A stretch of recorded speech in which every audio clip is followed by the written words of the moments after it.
আব্বা, আমি তোমাকে কতবার বললাম বলো তো, একটা গরুর গাড়ি পাঠাতে? আমার এই কাদায় ভিজতে ভালো লাগে না কি? আরে পায়েল, বিশ্বাস করো চেষ্টা করেছিলাম, কিন্তু আজকে সব গাড়িওয়ালা বৃষ্টির জন্য বেরোতে চায়নি। আর স্টেশনে দেখলে তো কোনো রকম ভ্যান রিক্সা দেখা গেল না, সবাই আজকে ঘরের ভেতর ঢুকে বসে আছে। আর তোমার মেয়েটা যে শহর থেকে ফিরছে, সেই খেয়াল কি তোমার নাই? আমি কি করব বল দেখি মা, তাদেরকে বললে কেউ তো যাবে না, তাদের স্বভাব তো আর ভালো না। এই বৃষ্টির রাতে ঠান্ডা আবহাওয়ায় মদ মেরে ঘুমোচ্ছে। ওরে বাবা রে বাবা, সামনে ওটা কি দাঁড়িয়ে বাবা, কি ভয়ঙ্কর দেখতে! আরে পায়েল, এ তো মনে হচ্ছে জিন রে। ওরে বাপরে, এবার কি হবে আমাদের?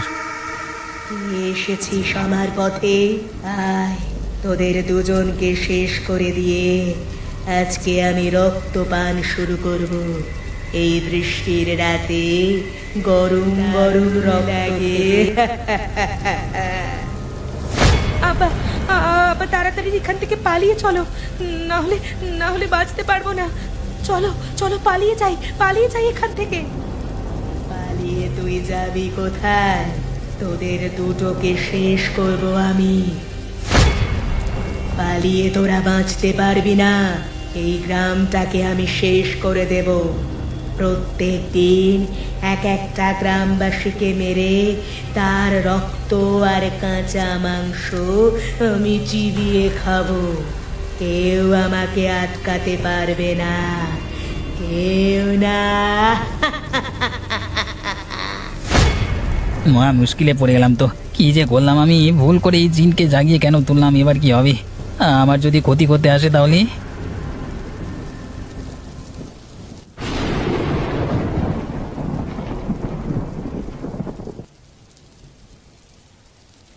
কি গো, শুধু খেয়েই তো যাচ্ছ, মাংসটা কেমন হয়েছে তা বলছো না তো? আরে গিন্নি, এত সুন্দর হয়েছে তোমাকে বলে বোঝাতে পারবো না। আমার শুধু এখন খেতে মন যাচ্ছে। আরে কথা বলিও না তো, গলায় আটকে গেল। এই দাঁড়াও দাঁড়াও, গলায় আটকে গেল, জল খায়। ও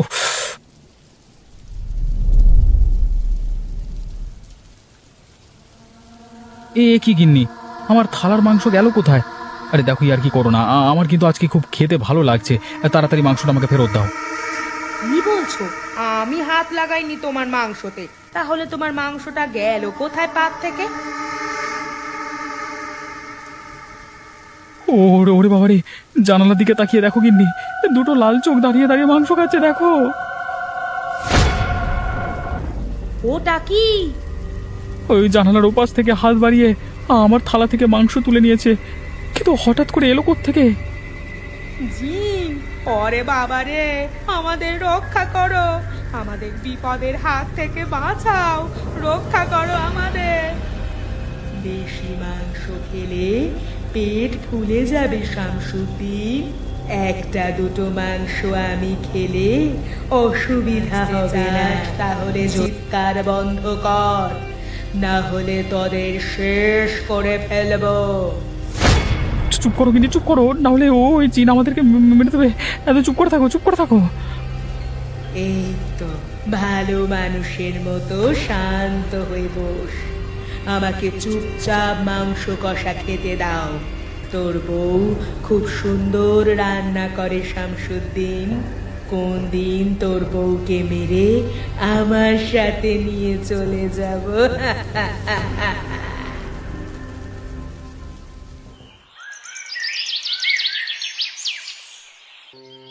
আলিমুদ্দিন বাবু, গত রাতে যা ঘটেছে তা বলবার মতো ভাষা নেই গো। কে বলছিস কি? তোর মুখ দেখে তো মনে হচ্ছে ভূত দেখেছিস। তা ব্যাপার কি বলতো? ভূত নয়, জিন। আমি আর আফরোজা রাতে খাবার খাচ্ছিলাম, হঠাৎ জানালা দিয়ে একটা হাত এলো, মাংস তুলে নিয়ে গেল।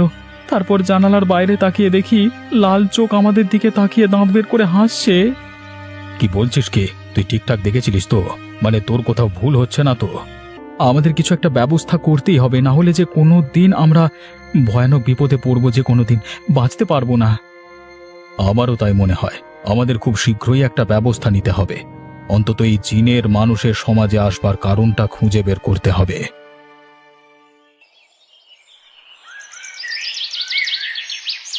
আজকাল গ্রামে যা শুরু হয়েছে, লোকে যখন তখন জিন দেখতে পাচ্ছে। কই, আমি তো এখনো পর্যন্ত দেখতে পেলাম না। শুধু শুধু ভয় দেখানোর কাজ করছে কারা তাদেরকে খুঁজে বের করতে হবে। একবার শাস্তি না দিলে হবে না।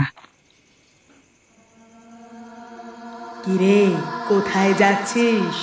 একবার খুব শখ না তোর? এই নে দেখ আমাকে। কে কে কে আপনি? আমাকে চিনিস না? আমি এখানকার মালিক। এই তেঁতুল গাছ আমার বাসা। আমার খিদে পেয়েছে, মাংস দে। মাংস? আমার কাছে তো কিছু নেই। মিথ্যে বলছিস? তোর কাছে যদি মাংস না থাকে তাহলে তোকে আজকে আমি কাঁচা চিবিয়ে খাবো। কেউ বাঁচাতে পারবে না তোকে। আমি তো সারাদিন কাজ করছিলাম, কিছু খাইনি। আমার কাছে কিছু নেই, বিশ্বাস করুন। বিশ্বাস করব কি না সেটা আমি ঠিক করব। তুই মরবার জন্য প্রস্তুত হ। দয়া করুন, আমি করি মানুষ, আমার কোনো দোষ নেই। আমি তো কাজ করে বাড়ি ফিরছিলাম, আমাকে দয়া করে ছেড়ে দিন। আমি আপনার কোনো ক্ষতি করিনি। তাহলে মাংস দে। না, মাংস? আমার কাছে তো কিছু নেই। মিথ্যে বলছিস? তোর কাছে যদি মাংস না থাকে তাহলে তোকে আজকে আমি কাঁচা চিবিয়ে খাবো। কেউ বাঁচাতে পারবে না তোকে। আমি তো সারাদিন কাজ করছিলাম, কিছু খাইনি। আমার কাছে কিছু নেই, বিশ্বাস করুন। বিশ্বাস করব কি না সেটা আমি ঠিক করব। তুই মরবার জন্য প্রস্তুত হ।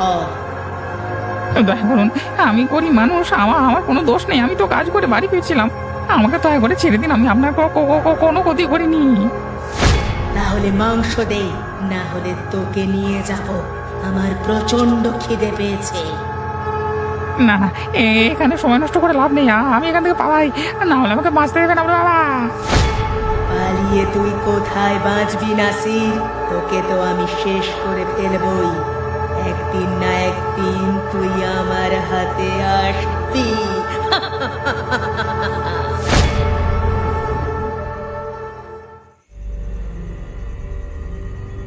আশরাফ, দরজা খোল। আমি জানি তুই ভেতরে আছিস। দরজা খোল। কে কে ওখানে? তুই কি আমাকে ভুলে গেছিস? আমি সেই জিন যাকে তুই জাগিয়ে তুলেছিলি। এখন দরজা খোল, নইলে ভালো হবে না। আমি তোকে কোনোদিন ডাকিনি, আমি চিনি না। তুই চলে যা এখান থেকে।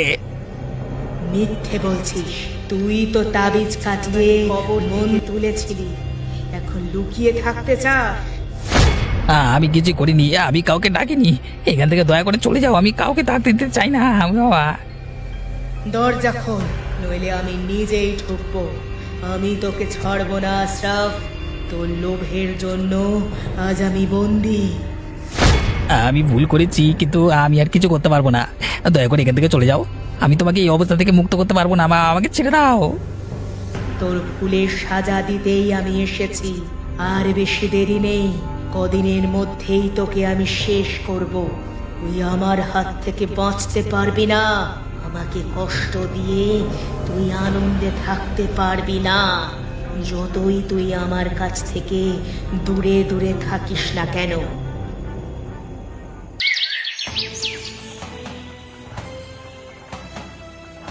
এই আশরাফ, আজ থেকে আমাকে টাকা দেওয়ার ভয়ে দোকান বন্ধ করে বসে আছিস নাকি?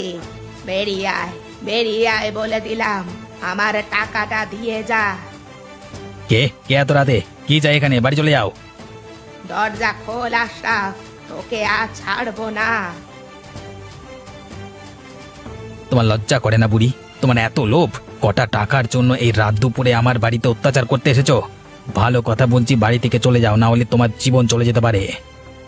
তুই আমাকে ভয় দেখাচ্ছিস শয়তান। যাব না। তুই কি করতে পারিস আমি দেখে নেব। আরে বুড়ি, এতটুকু তেঁতুলের জন্য এত বাড়াবাড়ি করিস কেন তুই? অরে কুকুর, তোর নিজের কাছের তেঁতুল হলে তুই বুঝতিস।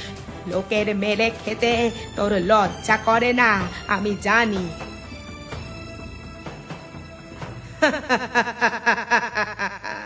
আজকে একজনের বদলে দুজনকে মারবো। কে কে কে তুই? ও ওরে বাবা রে, কাকি তোমাকে বললাম চলে যেতে, কিন্তু তুমি গেলে না। এবার তোমাকে আর কেউ বাঁচাতে পারবে না, আমি ঘরে চললাম।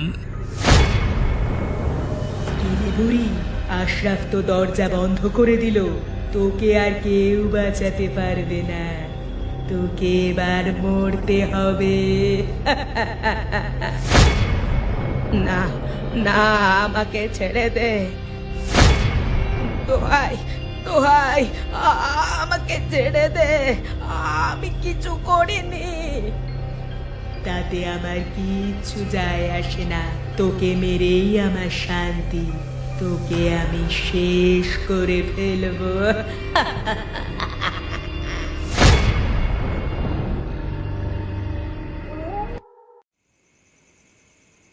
কথাটা তুমি ঠিকই বলেছিলে, এই জায়গাটা কেমন যেন অস্বাভাবিক লাগছে। আগে কবরস্থানের এই জায়গায় এলে এতটা ভয়ে গা ছমছমে লাগতো না। পাইল ওদিকে দেখ, ওই কবরটার সামনে কত ফুল আর পুতুল পড়ে আছে একটা। কেউ কি এখানে তন্ত্রমন্ত্র করেছে? সেটাই তো মনে হচ্ছে। নিশ্চয়ই নিশ্চয়ই কেউ কোনো জিন ডাকবার চেষ্টা করেছে, সেই কারণেই ওই জিন আমাদের গ্রামের মধ্যে এসে অত্যাচার করছে। এতক্ষণে বিষয়টা আমার মাথায় ঢুকেছে। কে তোমরা? কেন এসেছো এখানে? আমরা আমরা কিছুই করিনি, শুধু শুধু দেখতে এসেছি। আমরা তোমার সাহায্য করতে চাই, সত্যি বলছি, আমরা তোমার শত্রু নই, আমাদের একটু বিশ্বাস করো। সাহায্য? মানুষ কখনো জিনকে সাহায্য করতে পারে না। দোহাই দোহাই, আমাদের ছেড়ে দাও, আমরা সত্যি তোমার কোনো ক্ষতি চাই না। তোমরা এ জায়গা অপবিত্র করেছো, তোমাদের বেঁচে থাকার অধিকার নেই। এখানে আমরা বেশ শান্তিতে ছিলাম, আমাদেরকে ব্যবহার করার চেষ্টা করা হয়েছে, তোদের কাউকে বাঁচিয়ে রাখা যাবে না। পায়েল পালিয়ে চল এখান থেকে, এখানে বেশিক্ষণ দাঁড়িয়ে থাকা যাবে না, তাড়াতাড়ি পালিয়ে চল পায়েল, পালিয়ে চল। একদম দাঁড়াবি না পায়েল, না হলে আমাদেরকে ছাড়বে না। উয়াহ।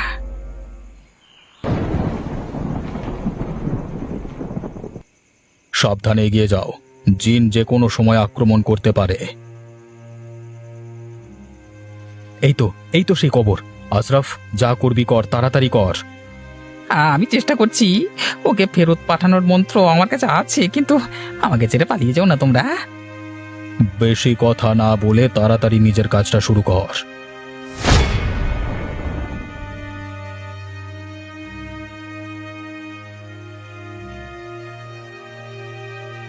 তোরা আবার এসেছিস, তোরাই তো আমায় জাগিয়েছিস, এখন তাড়াতে চাস? না না, আমি ক্ষমা চাই, ফিরে যা, তুই ফিরে যা। অনেক দেরি হয়ে গেছে, এবার তুই আমার শিকার। এতদিন ধরে আমি এদিক ওদিক ঘুরে বেরিয়ে কষ্ট পেয়েছি, আমার শান্তির ঘুম নষ্ট করেছিস, তোকে আজকে শেষ হতেই হবে। ও ওরে বাবারে, বাঁচাও, আমাকে শেষ করে ফেললো, বাঁচাও। উয়াহ! আশরাফ, না না, আলিমুদ্দিন বাবু, এবার কি হবে আমাদের? ওই জিন মনে হচ্ছে আমাদের কাউকে ছাড়বে না। সময় নেই, আমাদের এবার কিছু করতে হবে। এখানে সেই পুতুলটা গেল কোথায়? পুতুলটাকে খুঁজে পেলি সমস্যার সমাধান।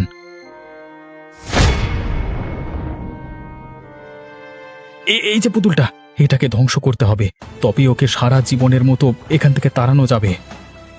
না না, এটা ভাঙবি না, ভালো কথা বলছি শোন, না হলে এটা শেষ করে ফেলবো। আর এক মুহূর্ত নয়, এবার এই পুতুলটাকে ধ্বংস করে দিতে হবে।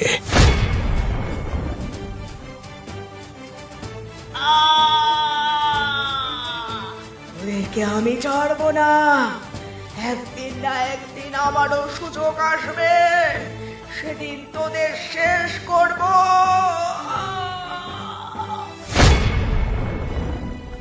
শেষ হলো, শেষমেশ ওই পিশাচ আমাদের গ্রাম থেকে বিদায় নিল। হ্যাঁ, কিন্তু এর জন্য আশরাফকে প্রাণ দিতে হলো। আশরাফ যদি নিজের বোকামির জন্য এই পিশাচকে না জাগিয়ে আনতো, তাহলে ওকে প্রাণ দিতে হতো না। এখন আর কি করবার?